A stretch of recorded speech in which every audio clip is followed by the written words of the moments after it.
한국 GM노사가 마라톤 협상 끝에 자구안에 잠정 합의했습니다. 발등에 불이었던 법정관리 신청은 피할 수 있게 됐지만 아직 정상화까지는 갈 길이 멀어 보이는데요. 경제부 이중근 기자와 이 내용 자세히 나눠보겠습니다. 이 기자, 한국 GM노사가 어제 극적으로 합의를 이뤘습니다. 네. 먼저 합의 내용부터 좀 정리해 주시죠. 네, 한국 GM노사는 그동안 군산 공장의 노동자 문제와 비용 절감 그리고 신차 배정 문제를 놓고 팽팽히 맞서왔는데요. 노동자들의 고용보장 문제에서는 사측이 그리고 비용 절감 부분에서는 노측이 각각 한 발씩 양보하면서 합의점을 찾았습니다. 신차 배정 문제도 윤곽이 나왔는데요. 부평 공장에서는 내년 말부터 신형 스포츠 유틸리티 차량을, 창원 공장에서는 2022년부터 신형 크로스오버 유틸리티 차량을 생산하는 쪽으로 가닥을 잡았습니다. 네, 노사가 합의하면서 한국 GM이 곧바로 법정 관리로 가는 상황은 막을 수 있게 됐지만 공장을 돌리려면 자금이, 그것도 상당한 자금이 필요하지 않겠습니까? 네, 이 문제는 어떻게 진행되고 있나요?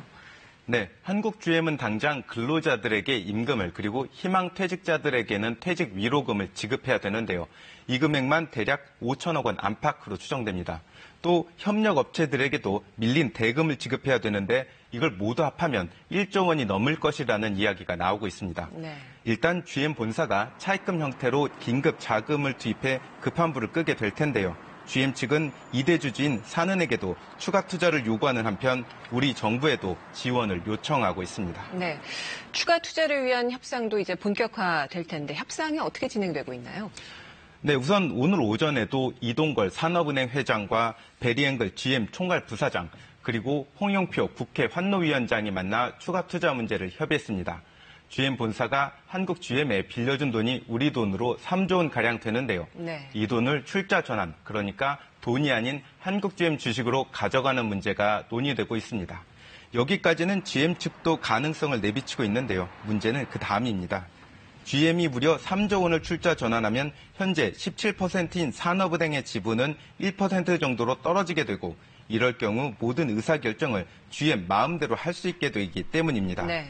공장을 추가로 폐쇄하거나 매각해도 이를 막을 수 있는 방법이 사라진다는 건데요.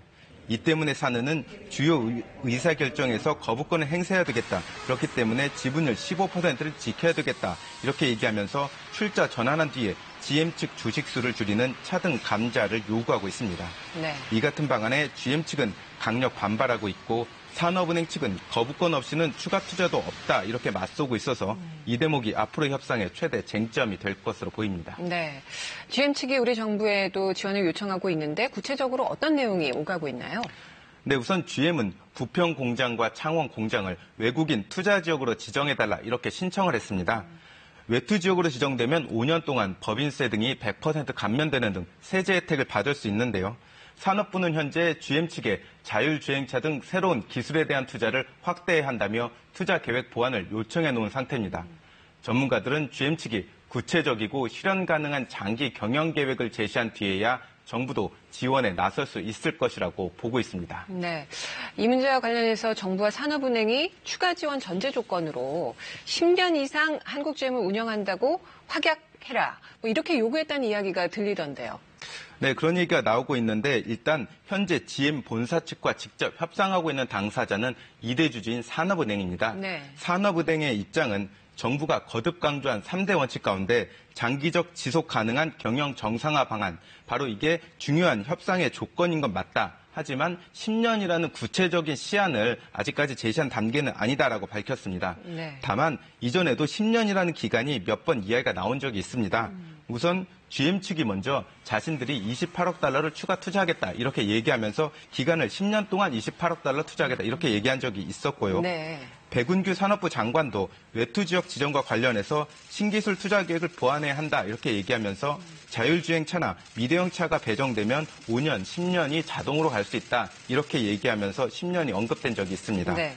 전문가들도 친환경차나 자율주행차 등이 등장하면서 자동차 산업이 급변하고 있어서 10년 이상을 확약받기는 사실상 어려운 측면이 있다 이렇게 얘기하고 있습니다. 이 말은 거꾸로 10년 뒤에는 GM이 철수할 가능성이 있다 이렇게도 볼 수 있지 않을까 싶은데요. 네, GM이 철수할 경우에는 이번에 얘기 나온 게 15만 개에서 30만 개의 일자리가 사라질 것이다. 이런 연구 결과도 나왔거든요. 막대한 경제적 타격이 예상됩니다. 그렇기 때문에 이 같은 사태는 막을 필요가 있는데 문제는 GM 본사가 최근 몇 년 새 수익성 낮은 시장에서는 가차없이 철수했다는 겁니다. 우선 2013년부터 유럽 시장, 그리고 인도네시아 공장, 태국, 러시아 계열사 매각을 순차적으로 단행해 왔는데요. 특히 GM은 호주 정부에서 10년 넘게 15억 7천만 달러를 지원받고도 결국 수익 구조가 망가졌다며 2013년 공장 폐쇄를 결정하기도 했습니다.